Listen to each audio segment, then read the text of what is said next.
Colegas de Fortuna Educativa, muy buenas tardes ya. Sabemos que el tiempo es corto para todo, como dice el dermatólogo, al grano, comenzar a trabajar. Lo que voy a hacer es una postura desde el aula de clase.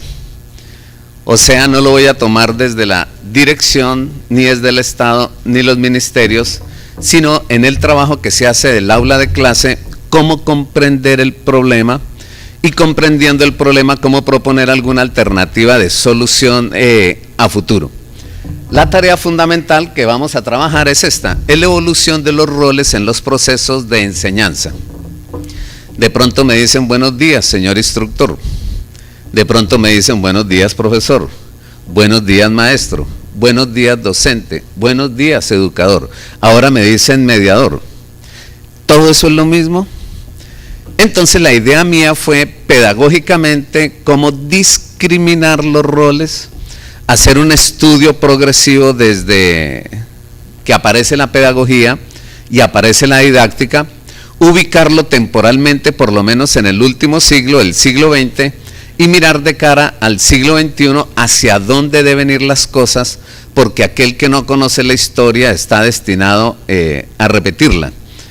Entonces la charla tiene tres momentos claves. Un momento de contexto, un segundo momento de evolución y un tercer momento que ustedes me permitan a manera de caricatura.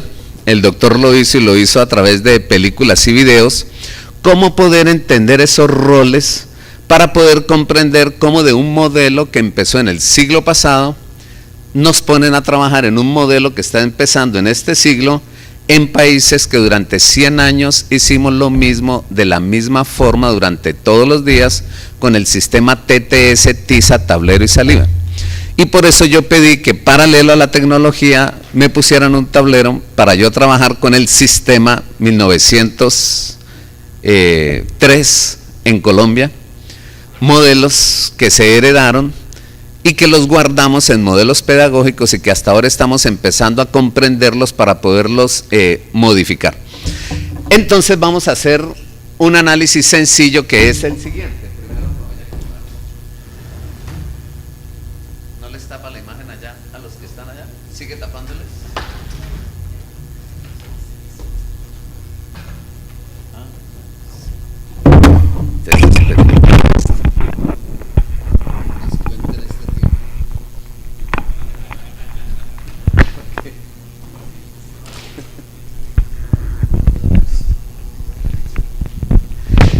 Listo, vamos a hacer, el ejercicio es sencillo. Nuestros modelos comenzaron a organizarse en América Latina, modelos pedagógicos primarios, iniciando el siglo XX. En el siglo XX casi todos nuestros ministerios recibían el nombre de Ministerio de Instrucción Pública. Y esos ministerios de instrucción pública, como el nombre lo dice, tenían la tarea fundamental de instruir. Y de ahí vienen los grandes docentes de hoy que reciben el nombre de instructores y todavía utilizamos el término instructores. Instructor significa decirle al otro lo que yo sé y poner de tarea lo que no sé. Más o menos esa es la referencia. La mitosis es el proceso mediante el cual una célula madre origina dos células hijas con las mismas características fenotípicas y genotípicas. ¿Alguna pregunta? Profe, no entendí. Problema suyo. Yo ya lo dije.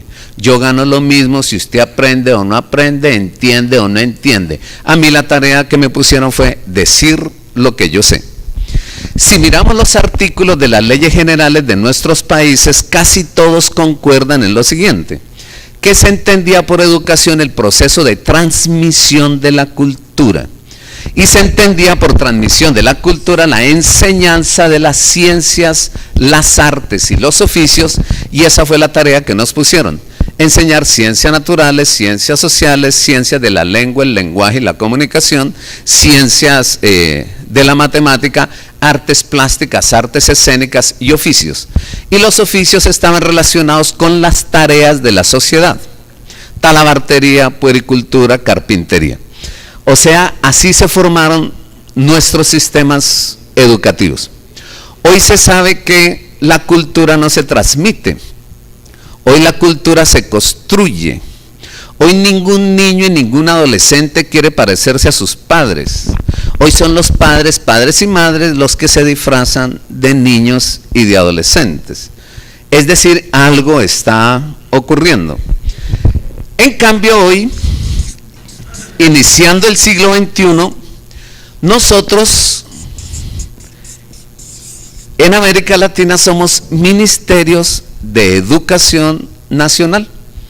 Ya no es el Ministerio de Instrucción peruana, sino el Ministerio de Educación en el Perú. Lo mismo en Colombia. Eso significa que la tarea fundamental es educar. Mi colega en su ponencia, que lo oí juicioso desde esta esquina, hablaba del entendimiento del término educar, de educere, que significa sacar de dentro lo que el otro es, y que yo apoyo ese desarrollo interno de la persona, que con expectativa, interés, motivación y capacidad y pasión, pues es capaz de dar de su talento y evidenciar el talento, y que el rol nuestro es un rol primero de encontrar el talento, segundo de promoverlo, tercero de desarrollarlo y cuarto asegurarle las condiciones sociales en las cuales él pueda operar de forma competente y con excelentes desempeños ese talento. O sea, pasar de dictar clase a esperar de que los alumnos por sí mismos adquieran el conocimiento autónomamente, significativamente, por procesos de pensamiento y lo construyan, pues eso se ve bonito en la teoría, pero pasar de aquí a aquí, la pedagogía se ha gastado más o menos 100 años, que en nuestros países no las construimos, sino que las heredamos, especialmente de Alemania, de Inglaterra y de Francia, que fueron los países que llegaron a América a proponer sus procesos. Este recorrido es muy difícil hacerlo en 20 minutos, porque es pasar de Comenio, Montessori, Pestalozzi, Froebel, Berster, Brunner, Freley, Light, Dewey, Steiner, Claparede, Skinner, Bloom, Gagné, Bandura, Nova, Hausbel, Hanesian, Vygotsky, Van Parreren, Vanover, Mendizkaya, Perkin, Garner, Stenberg, Forestein. ¿Quién hace eso? La pedagogía lo hizo. Pero yo traté de hacerlo de forma sencilla, porque la pedagogía es como el arte de hacer sencillo lo complejo y cómo entenderlo. El ejercicio que voy a hacer es el siguiente.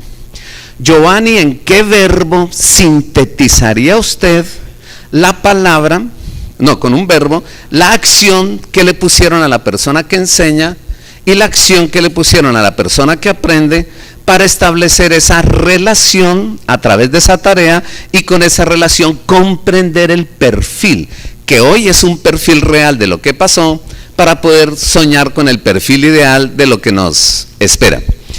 Entonces, la tarea es esta. ¿Cuál es ese verbo? Yo primero entonces lo explico en un cuadro. Una generación educativa más o menos dura 25 años. Se desteta un niño y se manda a maternales, parvularia, prejardín, jardín y transición, 5 años en los países desarrollados. En mi país hasta el año 1994 escasamente se aprobó el grado 0, o sea, la transición.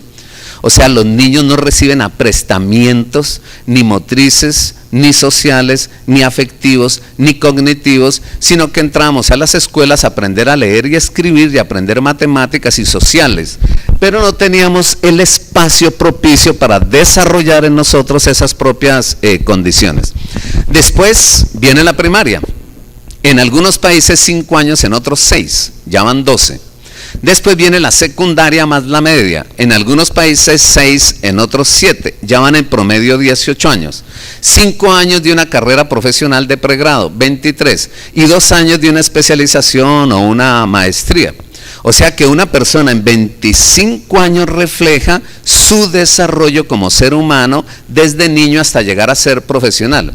Y a los 25 años, cuando se ve que el profesional está saliendo malo, incluso que no sabe leer, no sabe escribir, no sabe digitar, le tiene miedo al computador, todo eso, entonces es necesario inmediatamente cambiar otra vez el preescolar, y cada 25 años hay cambios.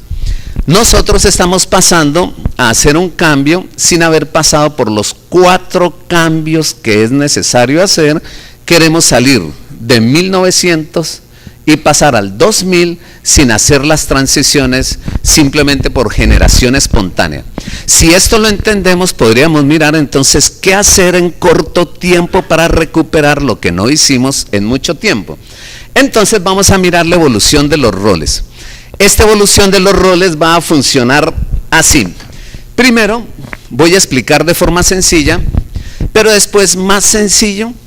Voy a hacer un ejemplo y voy a dictar la misma clase, una clase de 5 minutos, la voy a dictar de 5 formas diferentes para que ustedes puedan entender el problema. Y ahí entonces avisorarnos a buscar alternativas de solución. Esos son los roles de quien enseña, el rol de quien aprende, la relación entre el proceso de enseñanza-aprendizaje, los posibles nombres que comenzaron a derivarse precisamente de esa relación. Este es el año 1901 a 1925, este es 1926 a 1950, este es 1951 a 1975, este es 1976 al año 2000, y esto es lo que hay que hacer entre el año más o menos 2001 al año 2025, desde el aula de clase. ¿Por qué? Porque las políticas, la filosofía, las misiones son muy claras. Pero cuando llegan al aula de clase, el profesor, con la misma misión, sigue haciendo exactamente lo mismo que sabía hacer, y entonces daña los paradigmas, daña los nuevos enfoques. ¿Por qué? Porque siempre enseña de la misma forma. No ha aparecido un caso nuevo de factorización en álgebra en los últimos 100 años. El corazón de los mamíferos tiene 2 aurículas y 2 ventrículos hace 320 millones de años desde el Cretácico superior. Más o menos el hombre en 10.000 años ha tenido siempre 2 aurículas y 2 ventrículos. O sea, el contenido de la enseñanza no ha cambiado. Y en los próximos 200 años el hombre tendrá 2 aurículas y 2 ventrículos y un marcapasos. Algo está pasando. Este siglo pasado es el siglo del ingenio, la creatividad, la capacidad de innovación y de invención, en donde no es tan importante el saber, sino el saber para sobre él construir alternativas diferentes para mejorar la calidad de vida individual y social. El ejemplo es este. Yo lo hice en mi casa. Así aprendió mi abuelo, así aprendió mi papá, así me tocó aprender a mí, así le tocó a mi hijo y así le está tocando a mi nieto. O sea, mi papá es de 1907, mi abuelo le tocó estudiar, yo soy de 1955, mi hijo es de 1980, pero mi nieto es del año 2007. Y las escuelas siguen iguales, TTS, tiza, tablero y saliva, y se enseña lo mismo. La oración tiene verbo, sujeto y predicado desde los griegos, 4000 años antes de Cristo. Entonces, ¿cuál es la diferencia? Que hoy no se enseña matemáticas, sino que con la matemática se desarrolla el pensamiento lógico. Hoy no se enseñan ciencias, sino que a través de la biología, la química y la física se desarrolla el pensamiento científico. Hoy no se enseña español ni inglés, sino que a través de los idiomas se desarrolla la inteligencia lingüística. Y lo comentaba también el colega, bueno, entonces ¿dónde están las otras inteligencias? Entonces el ejercicio es el siguiente. La primera tarea que se puso a principios del siglo XX fue esta. Usted debe decir lo que sabe. Y los que están abajo deben escuchar lo que usted diga. Solamente puede decir lo que sabe aquella persona que tenga una profesión y demuestre el conocimiento. Entonces un economista hablaba de economía, un médico veterinario hablaba de la medicina de los animales, un zootecnista hablaba de zoocriaderos. De pronto, entonces un administrador de empresas hablaba de administración de empresas. Ese profesional, cuando decía lo que sabía, entonces adquirió un rol. Y el rol fue decir y pensar lo que sabía. Y aparecen las cátedras en donde uno enseña las cosas. como lo decía en la reunión anterior, las eras y periodos geológicos son el Cámbrico, Ordovícico, Silúrico, Devónico, Carbonífero, Pérmico, Triásico, Jurásico, Cretácico, Paleoceno, Eoceno, Oligoceno, Mioceno, Pleistoceno y Holoceno. Mañana evaluación. Y el alumno tenía que repetir exactamente lo mismo, aunque no estuvo en ninguna de las eras y periodos geológicos, y sobre eso era precisamente que era evaluada. Y la tarea de la persona era simplemente como un alumno, o sea, una persona que no brilla, una persona opaca, una persona oscura, una persona sin luz. ¿Por qué? Porque hay uno que tiene el saber. Eso duró más o menos 25 años. Por eso uno cuando era alumno decía, ese profesor sí que sabe. Lástima que no se le entienda nada. La tarea fundamental era decir lo que yo sé. Hay un librito, un folletico que tiene 36 páginas, es de 1892, o sea, de hace 117 años. Un francés llamado François Agathon escribió un libro que se llamó Las últimas técnicas modernas para mejorar la enseñanza instruccional. Y es un librito con más o menos 144 recetas técnicas. Yo voy a leer dos, la 17 y la 18 de mi mente. Mire lo que decía la 17.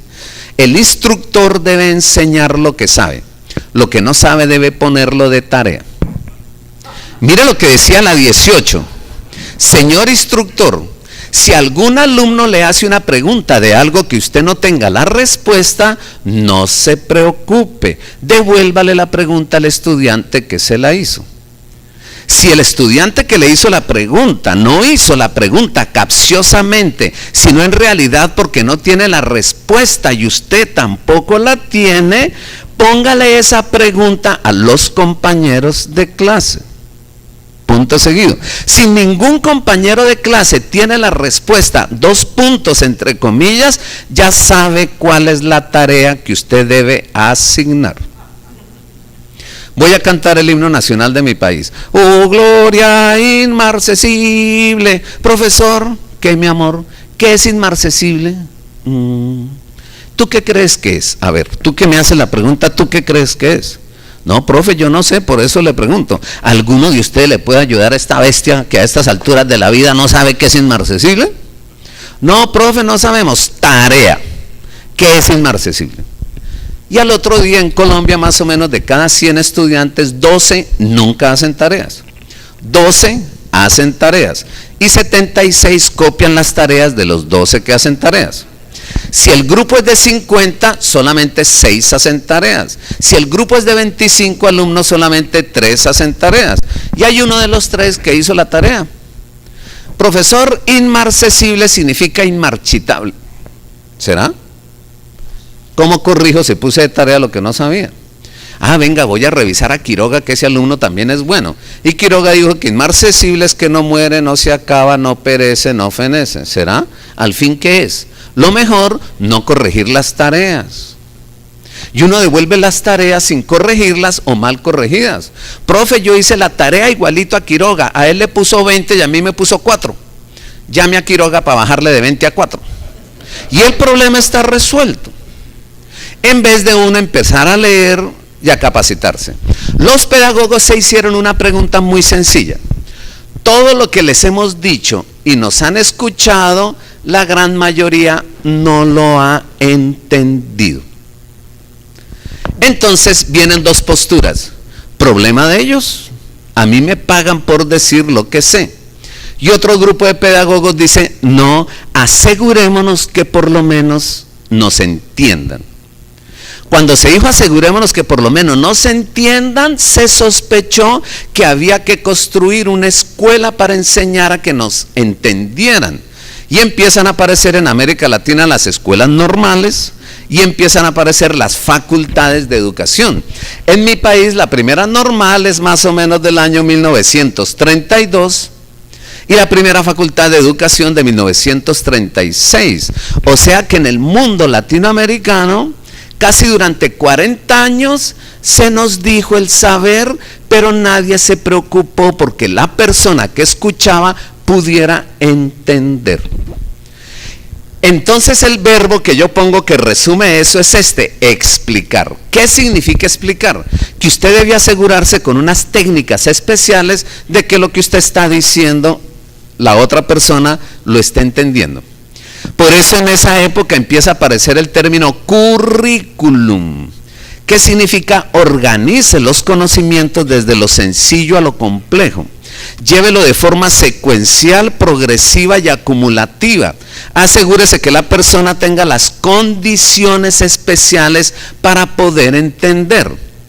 Y asegúrese de tener unas herramientas básicas de la enseñanza, y por eso empieza a hablarse de la didáctica, y en las facultades de educación nos empezaron a enseñar una cátedra que se llamaba microenseñanza. Y empezaron entonces a enseñarnos a hacer 9 cosas. Habilidad técnica para organizar el contexto de clase, cómo planear. Habilidad técnica para hacer preguntas, para generar expectativa, interés y motivación, pero también para habilitar a la persona a pensar. Se hablaba hoy de la mayéutica. La tercera era la habilidad para cambiar la situación estímulo. Porque en ese tiempo no había videobeam, no había retroproyector, no había ni siquiera micrófono. Era el pobre profesor hablando. Y a nosotros nos dictaban incluso clases de teatro. ¿Para qué? Para que no habláramos así, los alumnos se durmieran, porque no había ningún otro elemento. Y a uno le dicen, ¿y usted por qué habla tan duro? Porque son 50 alumnos y había que gritar. Hoy los desconecta a uno con Ritalina. No existía la Ritalina. Entonces, en este proceso de explicación, habilidad técnica para organizar el contexto de clase, habilidad técnica para hacer preguntas, habilidad técnica para cambiar las situaciones estímulo y motivar al estudiante, habilidad técnica para conducir la síntesis y lograrla, o sea, hacer que el alumno por lo menos llegara al concepto, la ley, el principio ya construido por la ciencia. Habilidad técnica para ilustrar con ejemplos, habilidad técnica para hacer retroalimentación, habilidad técnica para hacer refuerzos, habilidad técnica para hacer experiencias integradas de aprendizaje y habilidad técnica para mejorar los procesos comunicativos en el aula. Y aquella persona que siendo profesional, es decir, que tenía el saber del profesor, pero ahora tiene la habilidad para hacerse entender, empezó a llamarse de un momento a otro maestro. Maestro. Hay varios maestros, ¿no? Maestro, empañéteme esta pared. Es un maestro de obra. Es un maestro de música. Chuchito, maestro de maestros. Pero en pedagogía, ¿quién es maestro? El que es profesional en un área, tiene el rigor del conocimiento científico en una disciplina, pero tiene las habilidades pedagógicas y didácticas para hacerse entender. Entonces hay una diferencia entre el profesor y el maestro. El profesor dice lo que sabe. El maestro dice lo que sabe, pero se asegura de que le entiendan. Y ahí está la diferencia entre la disciplina con lo pedagógico. O sea que esto es acumulativo. Para poder formar una persona que transforma y un mediador, primero tuvo que ser educador, antes docente, antes maestro y antes profesor. No es matando los profesores que tenemos que obtenemos los maestros que necesitamos. No es matando los maestros que tenemos que obtenemos el docente que necesitamos. Escogiendo al profesor y capacitándolo para que se vuelva maestro. Después actualizándolo para que se vuelva docente. Después perfeccionándolo para que se vuelva educador y finalmente formándolo para que se transforme en un mediador. Eso es lo que hay que hacer. Entonces ahí es donde estaría el proceso. Pero viene un problema histórico. Se lo dije, me escuchó y no me entendió. Entonces se lo expliqué, me entendió, pero no me creyó. Y como no me creyó, no se dispuso a aprender. O sea, hay una cosa curiosa, que la persona que entiende no necesariamente aprende. Bueno, les voy a enseñar la diferencia entre energía potencial y energía cinética. Aquí tengo una onda, una cauchera, ¡chan!, con una piedra. La voy a disparar, pero no la he disparado todavía. La piedra está quieta, está en energía potencial. Ahora la disparo, ¡pium!, y el movimiento se transforma en energía cinética. ¿Qué es energía cinética? Tirar piedras. O sea, yo puedo utilizar lo que entendí, pero no he construido el concepto de forma apropiada. Esta es la pomada que quita la vena varice. Coja una concha de un morroco y una tortuga. Con una piedra pómez, sáquele viruta. Mézclele a esa viruta polvos o talcos mexana. Y agréguele leche condensada. Y úntese eso de abajo para arriba y eso le quita la vena varice. ¿Me entendió? Sí. ¿Me compro la pomada? No. Usted me dice, demuéstreme que eso que está diciendo es cierto.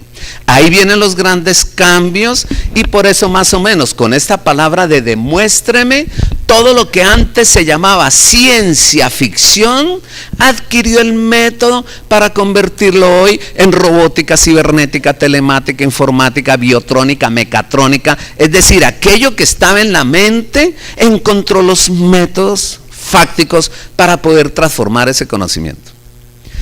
Entonces, demostrar significa tener el método. Mire los énfasis. El primer énfasis era el contenido de la enseñanza. El segundo énfasis era la habilidad del maestro. Y el tercer énfasis es el método científico a través del cual se construye el conocimiento en el área. Si no cogemos los tres, entonces vamos a hacer lo siguiente. Que el profesor sabe mucho, pero nadie le entiende. En cambio, al maestro todo el mundo le entiende, pero enseña mentiras. ¿Por qué? Porque tiene la habilidad, pero no tiene el rigor científico. Y si yo no tengo el conocimiento y tampoco la habilidad para que me entiendan, y como docente me aprendo un método, entonces termino trabajando el método de forma reduccionista. Eso es como si me regalaran un serrucho y yo con el serrucho digo, y ahora yo que rompo, y empiezo a romper cosas. Lo peor es que le den a uno el método, sin tener el conocimiento, sin tener la habilidad para manejarlo. Esto es de tipo progresivo.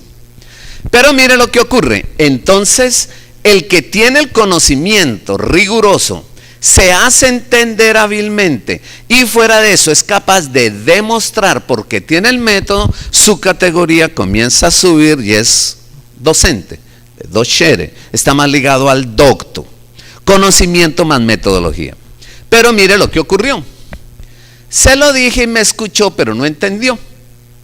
Entonces le expliqué y me entendió pero no me creyó y no aprendió.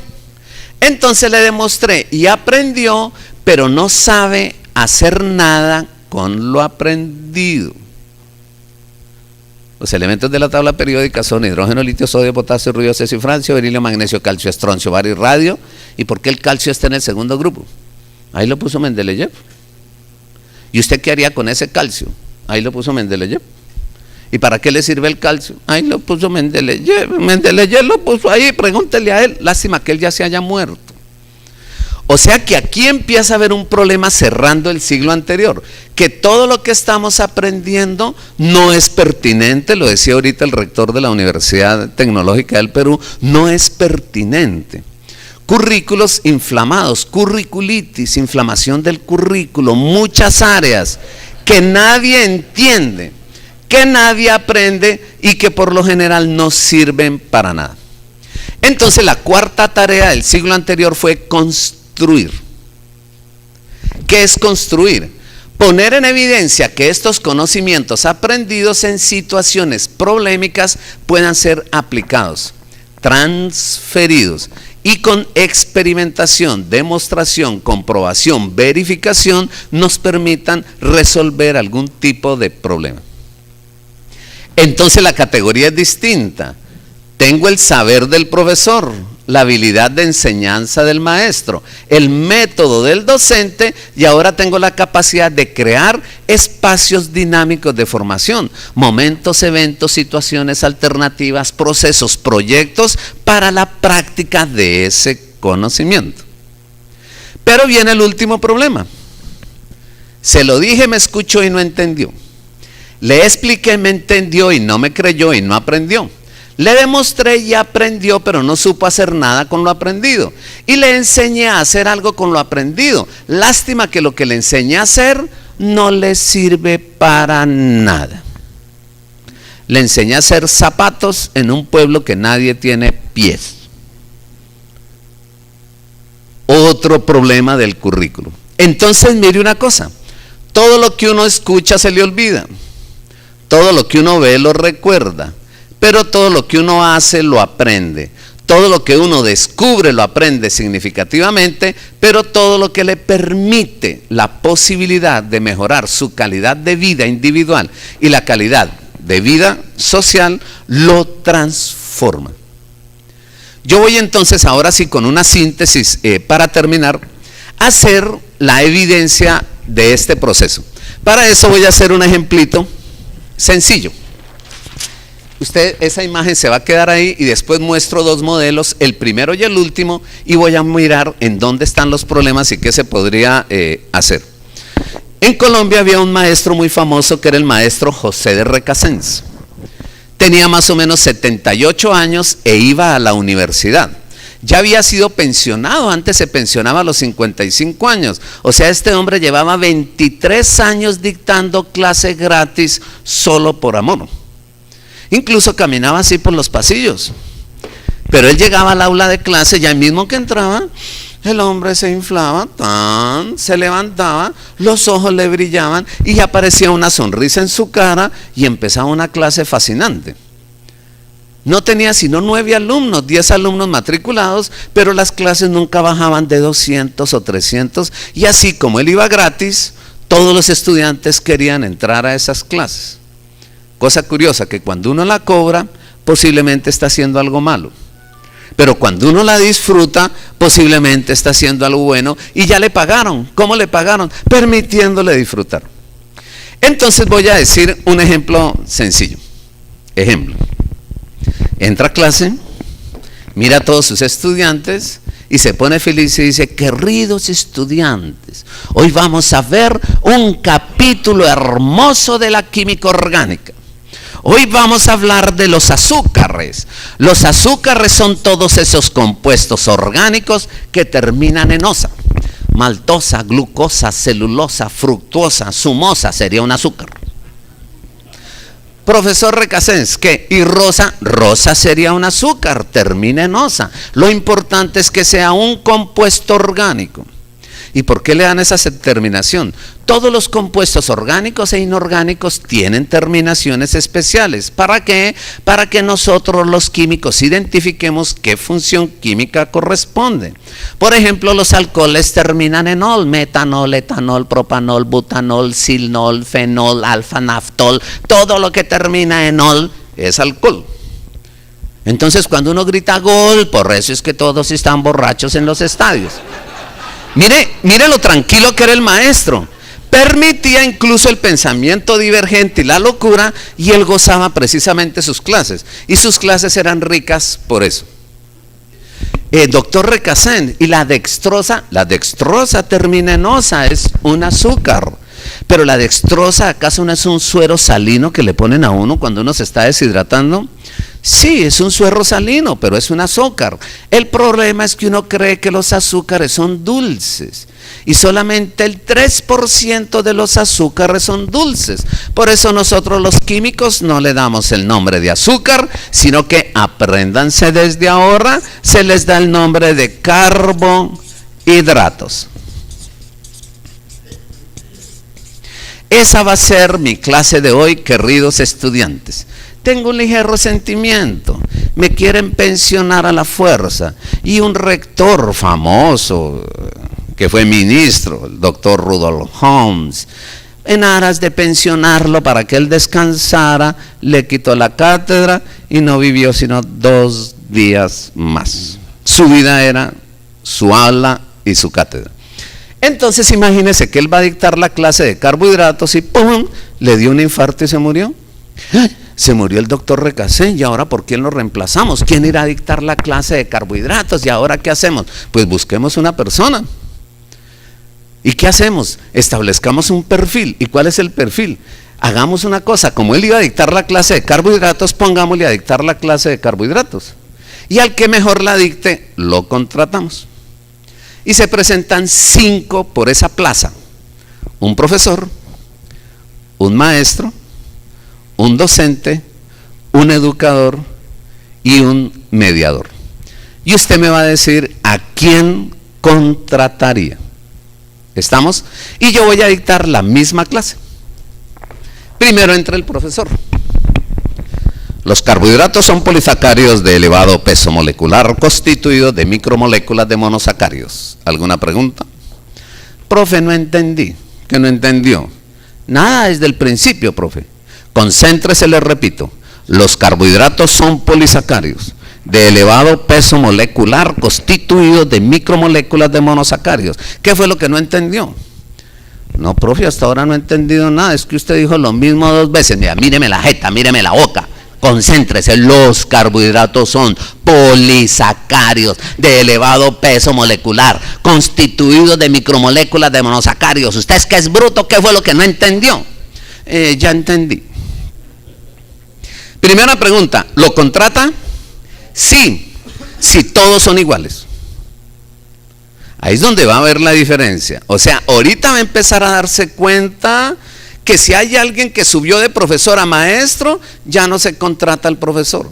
Pero si alguien subió de maestro a docente, ya no se contrata el maestro. ¿Por qué? Porque el tercero tiene las habilidades del primero y el segundo, y el quinto tiene las habilidades de los anteriores. ¿Qué hacemos? ¿Lo contratamos? ¿Lo contratamos? Uy, pero es que este no hace sino gritar y tal cosa. ¿Y qué hacemos? ¿Qué hacemos? Nos quedan 4, miremos el segundo. Y el segundo entra, el maestro. Pero para ser maestro tiene que tener el conocimiento. Entonces él entra también. Los carbohidratos son polisacáridos de elevado peso molecular, constituidos de micromoléculas de monosacáridos, igual que el profesor. ¿Alguna pregunta? Profe, no entendí. ¿Qué no entendió? Desde el principio. Bueno, ya que no entendieron, entonces hagamos una cosa. ¿Quién de ustedes conoce el azúcar? Yo el azúcar refinada, yo el azúcar Manuelita, yo el azúcar Río Painal, yo los dulces, yo los bocadillos. Yo conozco el azúcar en cubitos. Esa me sirve. Me sirve el azúcar en cubitos. Imaginémonos un cubito de azúcar. Aquí tenemos un cubito de azúcar. 1 se dice mono. 2, di. 3, tri. 10 deca, pero azúcar se dice sacáridos. Si yo tengo un solo cubito, el cubito sería monosacárido. 2 cubitos, disacárido. 3 cubitos, trisacárido. 10 cubitos, decasacárido. 100 cubitos, centasacárido. 1000 cubitos, miriasacárido. Imagínese usted con 1000 cubitos, para que no se le rieguen, ¿qué hace? Mete los 1000 cubitos en una caja grande de cubos de azúcar y todos esos cubitos quedan dentro de la caja. Yo voy a llenar toda la caja, mentira, no se preocupe. Y entonces hagamos una cosa, si a mí me preguntan cuántos cubitos hay y yo tengo la caja nueva, digo hay 1000 cubitos, es un miriasacárido. Pero si hay 1850, no, porque entonces serían 2 cajas. Ah, bueno, entonces serían 2 moléculas grandotas de sacáridos. Y si tiene 730, pues 7 se dice hepta y 100 se dice centa, pero 70 se dice heptaconta, o sea, hepta, centa, heptaconta, sacárido. Para evitar ese problema de a uno en uno, entonces vamos a utilizar el término polisacárido, poli, que significa muchos. De ahí viene política, muchos ladrones. De ahí viene policía, muchos detrás de tantos ladrones. Hagamos una cosa. Yo les voy a volver a decir la definición despacio, pero ustedes mirando el tablero van a encontrar si entendieron o no. Los carbohidratos son polisacáridos. O sea, muchas moléculas igualitas repetidas. De elevado peso molecular. Claro, si son tantas moléculas, por ejemplo, en este caso, 1000 moléculas pesarían 1000 veces más que una sola. Por eso es que son de elevado peso molecular. Constituidos de micromoléculas, moléculas chiquiticas, de monosacáridos, o sea, de una unidad que se repite varias veces. Profesor, ya entendímonos, háganos evaluación previa examen. ¿Cuándo un alumno le pide a uno examen? Nunca. Cuando le piden, solamente es cuando han entendido. Y el profesor entonces dice, bueno, está bien, escriba ahí en un cuaderno qué es un carbohidrato. Y el alumno dice, es como una caja de cubos de azúcar. Y usted queda tranquilo, el maestro queda tranquilo porque dice, por lo menos entendió la vaina. No ha aprendido, pero entendió. ¿Alguna otra pregunta? No, profe, está chévere la clase, siga la clase. Bueno, sigamos la clase. La estructura, fíjese que ya no paró la clase, sino sigamos la clase. La estructura de un carbohidrato más o menos está sintetizada en esta fórmula condensada. C6H12O6. O sea que por cada 6 átomos de carbono se presentan 12 átomos de hidrógeno y 6 átomos de oxígeno. Si matemáticamente simplificamos por 6, nos queda que por cada carbono se presentan 2 hidrógenos y un oxígeno. 2 hidrógenos y un oxígeno son una molécula de agua, hidratos. Y por cada molécula de agua se presenta un carbono, por eso es que se llaman carbohidratos.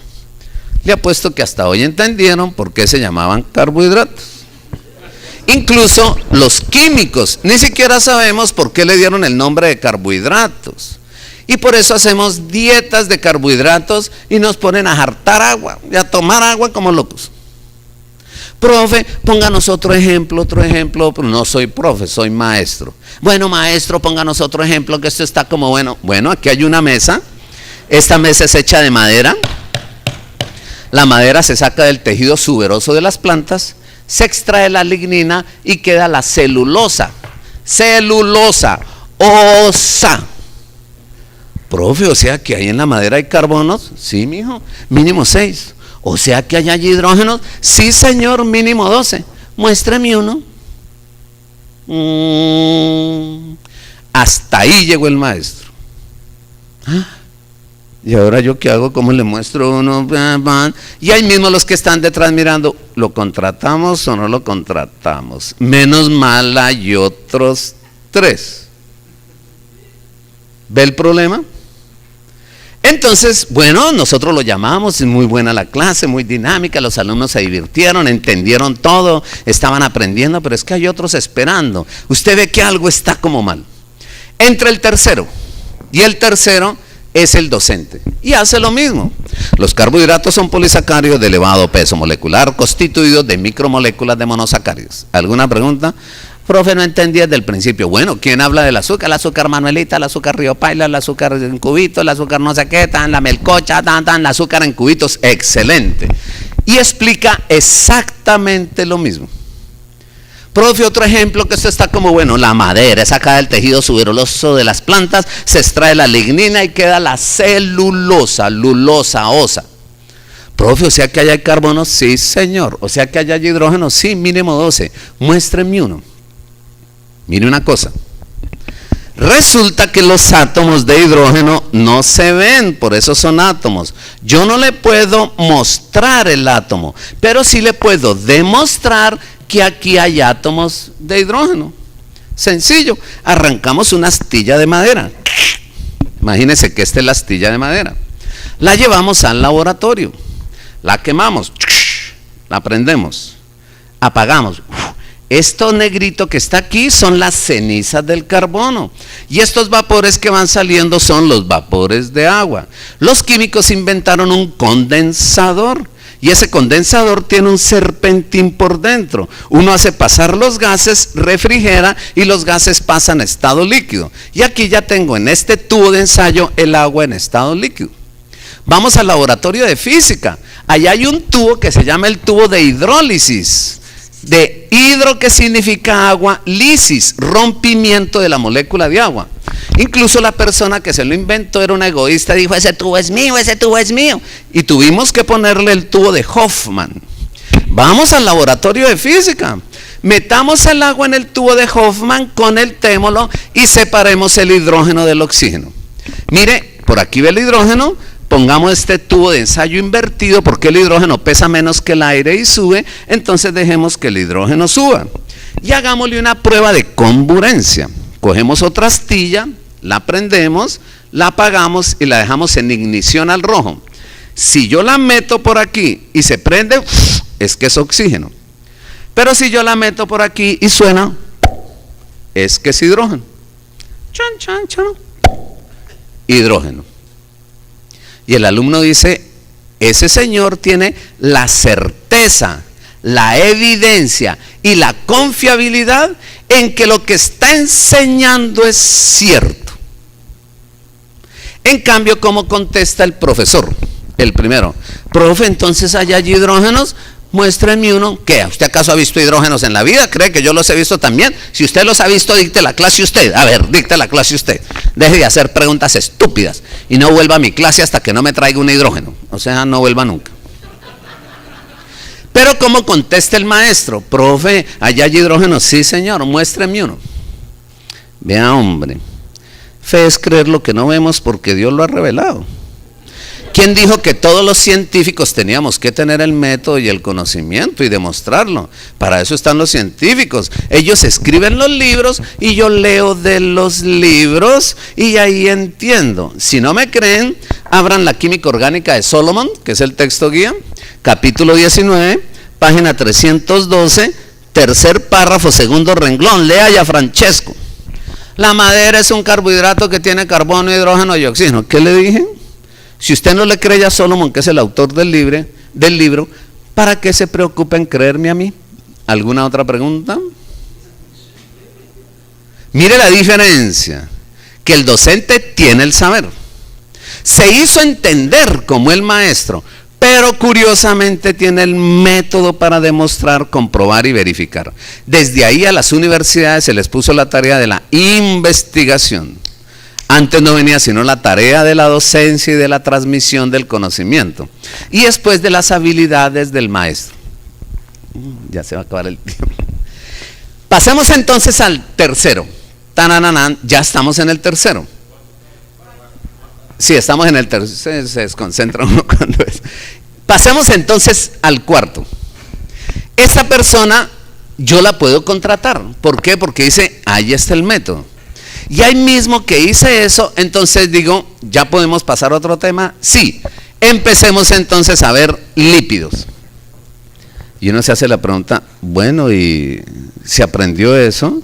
Y lo hizo en la práctica, y el chino adquirió el método, y ya cuando tiene el método, ¿por qué no utiliza el método? Sino que pasa al tema siguiente, Porque la escuela latinoamericana, como fue organizada por contenidos, nos preocupa son los contenidos de la enseñanza, porque como profesores hacemos eso.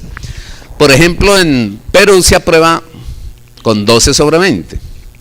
En Colombia se aprueba con aceptable sobre excelente. Pero supongamos que estoy haciendo una evaluación y yo digo, alumno que saca 20 sobre 20 puede pasar al tema siguiente. Alumno que saca 16 sobre 20 también debe pasar al tema siguiente. Alumno que saca 12 sobre 20 también tiene que pasar al tema siguiente. Alumno que saca 8 sobre 20 también tiene que pasar al tema siguiente. El que saca 4 sobre 20 también tiene que pasar al tema siguiente. Incluso el que sacó 0 porque nunca había venido, tranquilo hombre, en la próxima se la valgo por 2, por ahora pase al tema siguiente. A nosotros no nos importa, sino que ahí viene el tema siguiente. No importa si usted entiende, no entiende, comprenda, aplica, sintetiza. No importa. Entonces queda la sensación, bueno, este hombre entendió y quedó con el método. Y apareció el tema siguiente y le tocó guardar el método. O sea, ya me puedo olvidar de eso. Entonces viene el cuarto, y el cuarto es el educador. Y la clase del educador pues es exactamente la misma. Los carbohidratos son polisacáridos de elevado peso molecular, el azúcar manuelita, el azúcar río paila, el azúcar en cubitos, exactamente lo mismo. ¿Estamos? Pero viene un elemento más. El elemento más es este. Oiga, alumnos, ¿qué tengo en la mano? Papel, profe. ¿De cuál papel? Papel higiénico. Papel higiénico. ¿De dónde sacarán el papel? De la madera, profe. Ah, de la madera. ¿Y qué es la madera?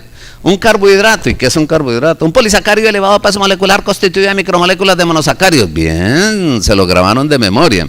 ¿Conocen otros carbohidratos? Sí, el azúcar manuelita, el azúcar río paila, el azúcar en cubito, la melcocha. Bien, excelente. ¿Cómo está constituido la madera? De carbono, hidrógeno y oxígeno. Ah, excelente. ¿En qué proporción? Por cada carbono una molécula de agua. Si este papel lo sacan de la madera, ¿este papel qué constitución química tendrá en su esencia? También es un carbohidrato. Ah, es un carbohidrato, excelente. Yo les demostré que la madera tenía hidrógeno. Me hace el favor y usted me demuestra que este papel tiene oxígeno. ¿Cómo contesta entonces el alumno? Ah, profesor, usted siempre pone cosas que nunca sabe uno hacer y siempre es para rajarlo a uno, por eso le mataron la mujer y por eso le dañan el carro. ¿Cómo contesta un estudiante? Profe, pero ya eso es para hoy, ¿y en dónde leemos? ¿Dónde lo podemos hacer? ¿Cómo contesta un discente? Fácil, profe, lo quemamos, botamos las cenizas y recogemos los gases.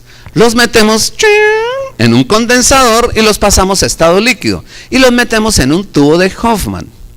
Y si el hidrógeno era el comburente y sonaba, el oxígeno debe ser combustible y debe prender. Prendió, profe. Excelente. Pase al tema siguiente. Mire solamente cuándo se puede pasar al tema siguiente. Lo contrato y el profesor quedó feliz y los alumnos felices. Bueno, y este man que ya maneja el hidrógeno y quedó la clase ahí, menos mal falta uno. Y el último viene y hace exactamente lo mismo, los carbohidratos, y prendió, todo lo mismo, los cuatro. Pero hace esta pregunta, oiga, mire la pregunta sencilla última, que era la película que tú pasabas. Mire, ¿a usted para qué le sirve saber que este papel tiene oxígeno? ¿Para pasar química? En cambio hay alguien que dice, profe, se me ocurre una cosa, en Lima desperdician mucho el papel, lo botan. Yo voy a reciclarlo, voy a recoger todo el papel que no sirve en Lima, lo voy a guardar en una bodega, cuando tenga suficiente lo voy a quemar. Voy a separar el hidrógeno del oxígeno. El oxígeno lo voy a guardar en cilindros y en balas y se lo voy a vender a los hospitales y a los centros de salud y voy a montar mi empresa Agafano, productora de oxígeno. Y con eso voy a vivir dignamente yo, voy a mantener a mi familia y voy a solucionarle un problema a la comunidad. Para eso es que se aprende. Entonces, para poder ser mediador, hay que ser educador. Y para ser educador, hay que tener el método. Pero para tener el método hay que entender. Y para entender hay que tener el conocimiento. Entonces, ¿cuál es el error? Que tenemos alumnos y los queremos volver líderes de una vez. Y tenemos profesores y los queremos volver mediadores de una vez. Hay que hacerlo de forma secuencial y progresiva. Pasar de profesor a maestro, capacitación pedagógica. Pero pasar de maestro a docente, capacitación científica. Pasar de docente a educador, capacitación en la construcción y estudio de nuevos ambientes y de nuevos problemas por resolver. Pero pasar de educador a mediador es darle al otro la posibilidad de que el otro resuelva sus propios problemas. Pasemos a la siguiente. Simplemente para comparar los dos modelos. Entonces el modelo tradicional que heredamos es este. Hay currículos con sílabos planeados, programados y parcelados, contenidos. Entonces nos dijeron que dictáramos clase, maestro. Esto lo hace el profesor y esto lo hace el maestro. Ahora tengo que saber si el otro aprendió y me toca hacer la evaluación y calificarlo. Y finalmente me toca promoverlo académicamente. Parece que esa relación fuera fácil de hacer, pero entonces, ¿qué es lo que ocurrió? Que el profesor es como el vendedor ambulante de conocimientos, es el vector intermediario en la construcción del conocimiento. Nada que el alumno quiera aprender puede pasar por otro lado sino a través del profesor. No había computadores, no había acceso a la tecnología, no había la posibilidad de que el alumno aprendiera por sí mismo. Nadie había estudiado las funciones cognitivas, las habilidades mentales, los procesos de pensamiento. Nadie sabía cuáles son los mapas mentales de quien aprende, sino que solamente organizábamos mapas conceptuales de lo que enseñamos. O sea, hoy la idea no es enseñar, sino dejar aprender. Y que las personas encuentren su propio significado. Última. Y entonces esta le vamos a dar un giro. Que ya el alumno no es un alumno, ya sabemos por qué el nombre, sino que es un educando, de educere, que está sacando de dentro, con el sufijo ando, gerundio. Yo soy el sujeto, agente activo de mi propio desarrollo. Yo soy el constructor de mi propio proyecto de vida. Yo soy el constructor de mi propio conocimiento. Yo soy el constructor de mis propios saberes, saber ser, saber sentir, saber actuar, saber vivir, saber convivir, saber hacer, saber pensar, saber aprender y saber emprender. Aquí los saberes no necesariamente son los contenidos, son las habilidades, las destrezas, las competencias, los desempeños, y son desempeños con niveles de eficiencia, eficacia, efectividad, pertinencia. Fíjese en la tarea, quitar al profesor de aquí y correrlo para que el otro tenga la posibilidad de acercarse por sí mismo al conocimiento. Bajarlo de ahí implica varias relaciones. 1, 2, 3, 4 y la relación entre todas, porque el todo no es la suma de las partes. El todo es la suma de las partes más sus funciones, más sus relaciones, más su estructura, más el sentido y el significado. Ese es el todo. O sea, yo podría hacer, bueno, por tiempo, yo creo que lo entiendo. Todos manejamos sistemas y manejamos estructuras. El problema está aquí. Siempre el profesor preparó los saberes y se los transmitió al alumno. Siempre. Fíjese que esos saberes no desaparecen. Yo no puedo desaparecer el currículo y quitar la matemática, las sociales, la filosofía, no lo puedo quitar. Pero con ese mismo currículo, cambiándole el estilo educativo, cambiándole los métodos, las estrategias, puedo hacerlo. O sea, uno podría decir que sin cambiar una hora de clase y sin cambiar un maestro, uno podría producir grandes cambios curriculares si cambiamos la forma de sentir, pensar y actuar del maestro. Y él puede generar sus propios espacios de formación. ¿Cuáles son los problemas? Que al aparecer más relaciones, aquí apareció una, que el educador se enfrenta al ser humano, no al alumno, sino al sujeto agente activo de su propio desarrollo. Lo voy a decir de otra forma. Ya como vimos el primer esquema, mire lo que voy a decir. Si yo entro al aula de clase y veo alumnos, entonces me creo profesor y les dicto clase. Si entro al aula de clase y veo estudiantes, me creo maestro y les explico hasta que me entiendan. Si entro al aula de clase y veo discentes, me creo docente y les doy el método, la técnica, el proceso, el procedimiento, la estrategia. Pero si yo entro al aula de clase y veo seres humanos, educandos, corro el riesgo de sentirme humano. Ahí está el problema.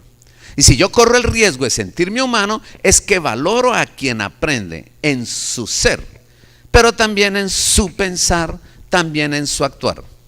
La matemática va a seguir siendo la misma. Tanto para anoréxicas como para colesterolémicos, la matemática es la misma. Y el profesor dijo, bueno, usted está flaca y se está muriendo, pero 3 por 3 son 9, es problema suyo si se va a morir o no se va a morir. La escuela tiene que mirar primero al ser humano. La matemática no va a cambiar. Y usted de pronto se va a preocupar por la muerte del otro en vez de matarlo en las pruebas y en los exámenes. Primero, entonces aquí hay una relación que no está prevista. Ese es el gran problema. No está prevista en la historia de la pedagogía. Porque primero se pensó en el contenido. Después en la habilidad para que el contenido fuera entendido, o sea, contenido. Después en el método para aprender el contenido. Después en el proyecto para aplicar el contenido. Y después en la situación problema en donde el contenido juega papel importante. Nunca el sujeto que aprende se ha convertido en objeto de conocimiento por parte de su maestro. Ahí está el problema. Entonces la gran pregunta que surge ahorita es, quiénes son los alumnos que tenemos. Y segundo, quiénes deberían ser. ¿Para qué? Para llevarlos de lo que son a lo que deberían ser. Ya eso es a lo que se le llama formación. Son deshonestos, enseñémosle a ser honestos. No lo excluyamos de la escuela. Tenemos 12 años para enseñarle a ser honestos. Cero. Irrespetuosos, irresponsables, enseñémosle a ser responsables. Primera tarea, el hombre. Entonces aquí están los valores antropológicos, éticos, morales, formativos, religiosos, espirituales. Pero por aquí, ¿quién es el que aprende? El niño. Entonces, ¿cómo es su mente? ¿Cuáles son sus habilidades mentales, procesos de pensamiento, funciones cognitivas y operaciones intelectivas? ¿En qué nivel de capacidad cognitiva está? Dependiendo del nivel de complejidad del contenido por aprender. ¿Por qué les enseño a todos lo mismo, el mismo día, a la misma hora, con el mismo método, si cada uno aprende de forma diferente? Entonces pueden haber unos aprendizajes autónomos y unos aprendizajes más significativos, pero con personas, con seres humanos que están adquiriendo la habilidad para pensar, pero que primero fueron tratados como seres humanos. Ahora sí, enséñele las áreas, pero no las áreas que usted sabe, sino las áreas que él necesita aprender para poder resolver los problemas que le genera su contexto, su entorno histórico, familiar, social, económico, político, cultural y de acuerdo a las perspectivas científicas y tecnológicas que se estén trabajando. Entonces viene la tarea nuestra, que es esta pregunta: ¿con qué modelos y prácticas pedagógicas formamos al niño que tenemos? De acuerdo a sus formas de aprender. Recuerden que los aprendizajes no son los conocimientos solamente, sino aprender a hacer, saber hacer, sentir, pensar, actuar, vivir, convivir, aprender y emprender. ¿Cuáles son los contenidos? Pero ahora sí, con estos contenidos, con esta voluntad y este ser humano inteligente, ¿cuáles son las competencias y desempeños que debe tener para poder transformar su realidad? Y de esa forma es necesario hacer entonces modelos pedagógicos holísticos, porque esta es una tarea de la filosofía, la teología, la antropología cultural, la pastoral, la evangelización, la catequesis. Pero esta es una tarea de la psicología cognitiva y de la psicología del desarrollo. Esta es una tarea del científico y el tecnológico. Esta es una tarea del sociólogo y del trabajador social. Pero la tarea dura que tiene el educador de hoy es, con esos fundamentos filosóficos, psicológicos, sociológicos y epistemológicos, construir los modelos pedagógicos y armar sus propios proyectos educativos. ¿Estamos? Siguiente, que ya es la... Entonces ahí podríamos comprender cuáles son como los retos que tenemos. Y vale la pena entonces devolvernos, porque uno cree que deshaciéndose de los profesores que tiene y cambiándolos por otro, le queda más fácil que hacer inversión. No, usted ya conoce sus maestros, sabe sus talentos y sus limitaciones. Explótele los talentos y ayúdele a resolver sus limitaciones. Gracias, perdonen tanta...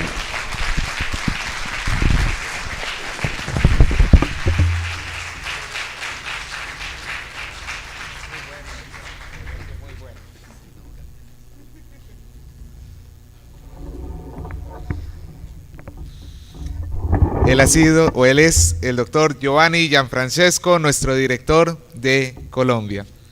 Muy interesante también su presentación.